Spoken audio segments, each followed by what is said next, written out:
અમદાવાદમાં સરખેજમાં LG university ખાતે પાણી ભરાયા। નીચાણવાળા માર્ગ પર વાહન ચાલકો ભારે મુશ્કેલીમાં મુકાઈ ગયા।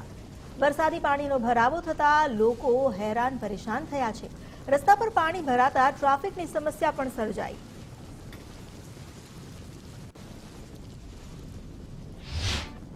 સરખેજ વિસ્તારમાં ગઈકાલે વરસેલા વરસાદના કારણે બરાબર એલજી કોલેજની બહારના રસ્તા પર વરસાદી પાણી ભરાઈ ગયેલા જોવા મળી રહ્યા છે।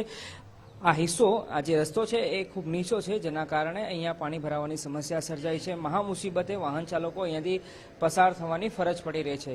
ખાસ તો ટુ વ્હીલર ચાલકો જ્યારે પોતાના વાહનો નાખે તો જાણે બહાર નીકળ્યા પછી એમને કોઈ મોટો જંગ જીતી લીધો હોય એ પ્રકારનો અહેસાસ એમને થતો હોય છે, કેમ કે અહીંયા પુષ્કળ પ્રમાણમાં વરસાદી પાણી ભરેલા જોવા મળી રહ્યા છે। ઘૂંટણ સુધીના પાણી છે, એટલે કે આ પ્રકારની પરિસ્થિતિ ગઈકાલે અમદાવાદ શહેરમાં વરસાદ વરસ્યો હતો એ પછી જોવા મળી રહી છે। આમ તો મોટાભાગનો આખો રસ્તો ક્લિયર છે, પણ માત્ર એલજી કોલેજની બહારનો આ હિસ્સો જે સરખેજ વિસ્તારમાં આવેલી એલજી કોલેજ છે ત્યાં આ નીચાણવાળો રસ્તો હોવાના કારણે અહીંયા વરસાદી પાણી ભરાયેલા જોવા મળી રહ્યા છે, જેના કારણે વાહન ચાલકોની પરિસ્થિતિ, એમની હાલત કંઈક આ પ્રકારની હાલ જોવા મળી રહી છે। જોકે હાલ રાહતની વાત એ છે કે હાલ વરસાદ બંધ થયો છે, જેના કારણે હવે ધીમે ધીમે પાણી ઓસરે એની અહીંના સ્થાનિક લોકો રાહ જોઈ રહ્યા છે। કેમેરા પર્સન મનીષ ત્રિવેદી સાથે અર્પિત દરજી, ગુજરાત ફર્સ્ટ, અમદાવાદ।